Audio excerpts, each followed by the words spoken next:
तो आज हम एक ऑप्शन स्ट्रेटेजी ट्राई करते हैं, लॉन्ग स्ट्रेडल। तो लॉन्ग स्ट्रेडल में हम एक पुट बाई करेंगे और एक कॉल बाई करेंगे सेम स्ट्राइक की। तो इसको हम यहाँ पर लिख लेते हैं, एक strategy long straddle. Long straddle मतलब buying a call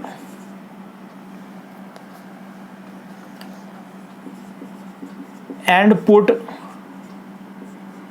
of same strike and same expiry. तो पहले हम लॉन्ग स्ट्रेडल समझेंगे, फिर हम शॉर्ट स्ट्रेडल समझेंगे। तो जैसे हमने एग्जांपल लिया था कि 1500 रुपये की स्ट्राइक प्राइस वाली कॉल 50 रुपये की हमें मिल रही थी। तो यहाँ पर हम कॉल और पुट दोनों बाई कर लेते हैं, दोनों के प्राइस हम सेम रख लेते हैं। तो 100 रुपये हमने यहाँ पर लगा दिए। ऊपर अगर 1600 रुपये से ऊपर जाएगा तो हमें प्रॉफिट होएगा। अब ये हमने कैसे निकाला, 50 रुपये की कॉल खरीदी थी हमने, 50 रुपये की पुट खरीदी। तो हमारा जो ब्रेक इवन पॉइंट है वो 1500 प्लस 50 प्लस 50, 50 रुपये की कॉल खरीदी, 50 रुपये की पुट खरीदी, 1600 रुपये हो गया हम हमारा ऊपर की साइड। यानी 1600 रुपये से ऊपर जाएगा तो हमें प्रॉफिट होगा। तो यहाँ पर हम ब्रेक इवन पॉइंट के लिए हम ब्रैकेट में थोड़ा सा ऐसे लिख लेते हैं, break even point upper side. और यहाँ पर एक दूसरा ब्रेक इवन पॉइंट हम बना लेते हैं लोअर साइड। तो ये आप अपने तरीके से कुछ भी लिख सकते हैं, ये मैंने अपने तरीके से लिखा है, ये कोई मतलब ऐसा कोई पैट सिंबल नहीं है कि आपको ऐसे ही लिखना है। तो ब्रेक इवन पॉइंट नीचे की साइड बनेगा 1500 माइनस 50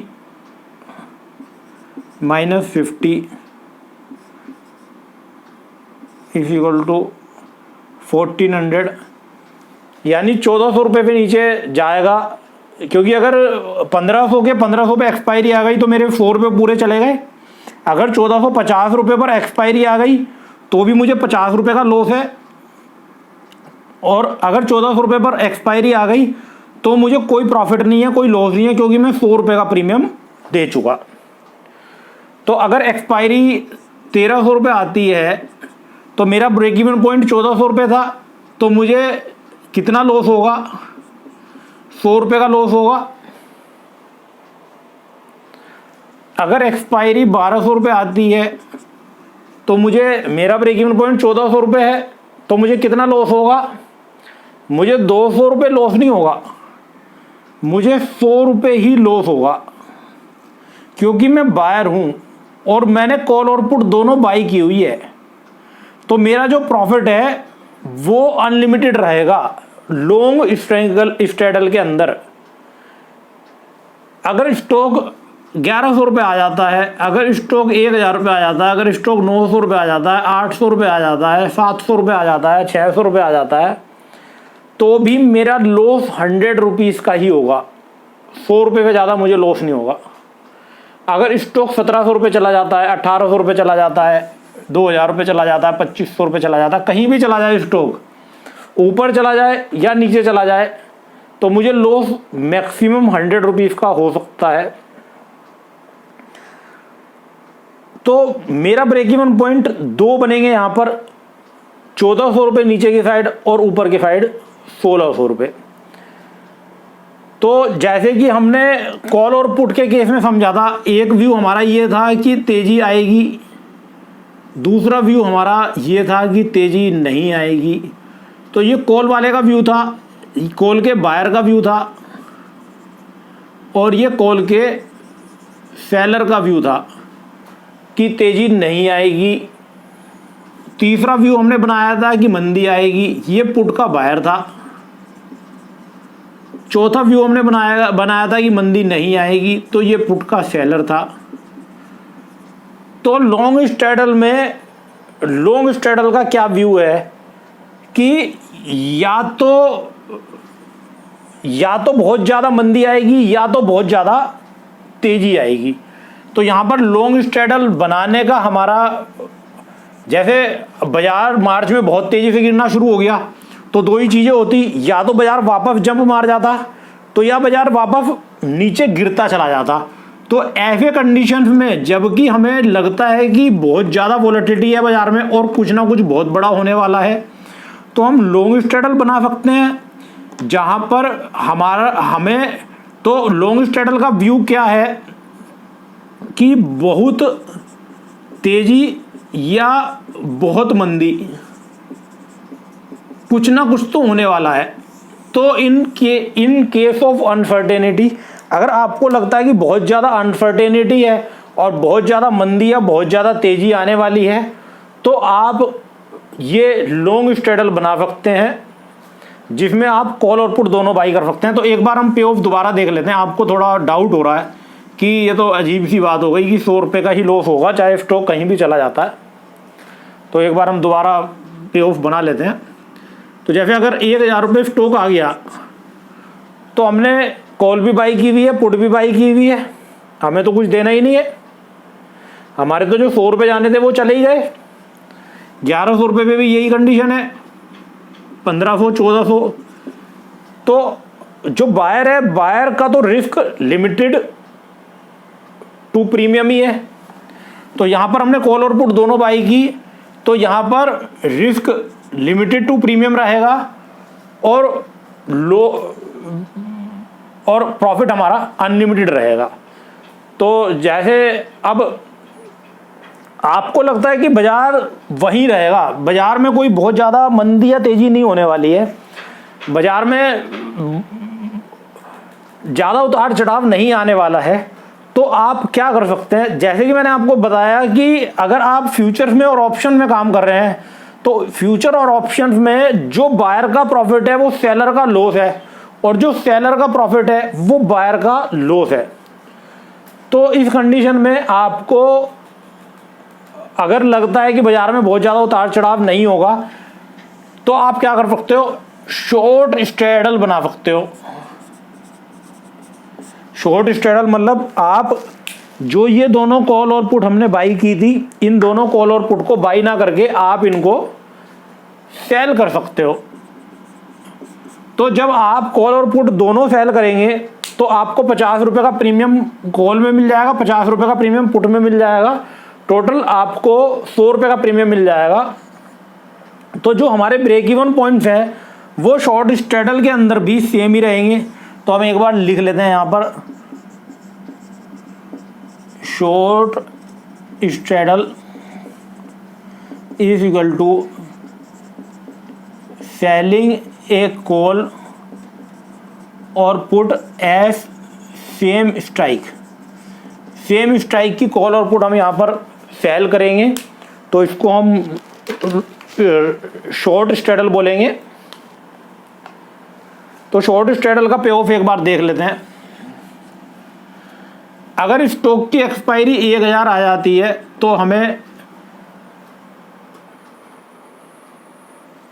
400 रुपये देने पड़ेंगे, जिसमें से हमें 500 रुपये देने पड़ेंगे।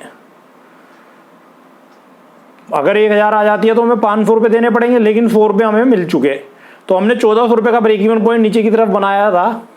तो नेट हमें कितना लॉस होगा, 1000 रुपये, 1000 पे आने पर 400 रुपये का, क्योंकि जो ब्रेक इवन पॉइंट है वो सेम रहता है बायर के लिए भी और सेलर के लिए भी।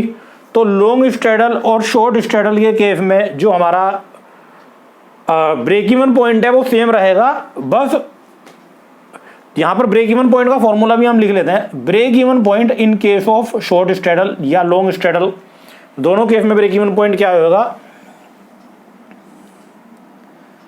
Strike price minus premium paid. तो प्रीमियम पेड पुट और कॉल दोनों का मिला के प्रीमियम पेड हम माइनस कर लेंगे स्ट्राइक प्राइस में भी, तो हमारा ब्रेक इवन पॉइंट निकल आएगा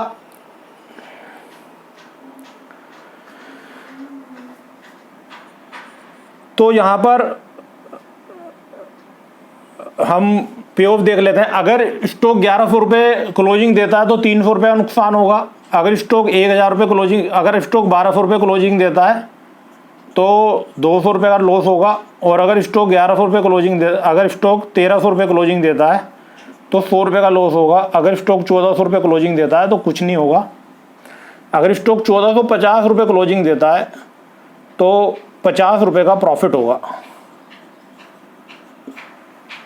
क्योंकि 100 रुपये का हमने प्रीमियम लिया था और 50 रुपये हमें मिल गए, कुछ ना कुछ मिला है।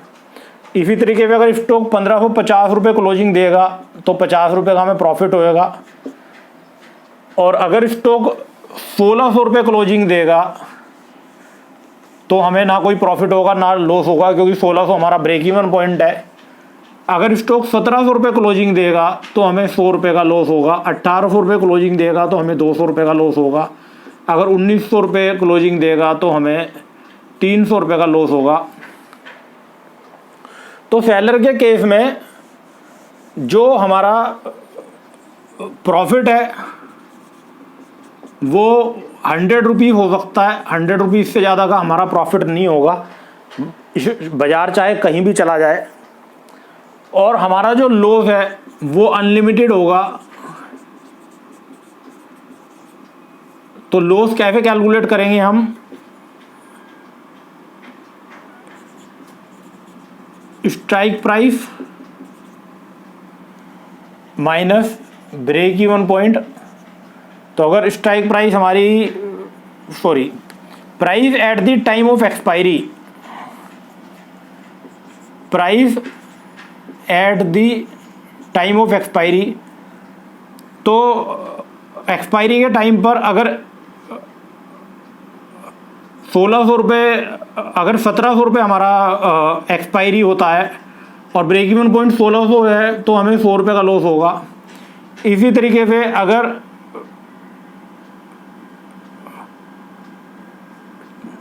1200 रुपये एक्सपायरी हो जाती है और 1400 रुपये हमारा ब्रेक इवन पॉइंट है तो हमें 200 रुपये का लॉस होगा।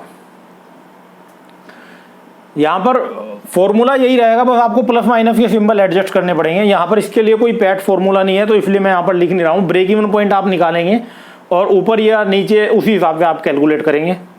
तो ये मैंने आपको लॉन्ग स्ट्रेडल और शॉर्ट स्ट्रेडल बताया। Thank you.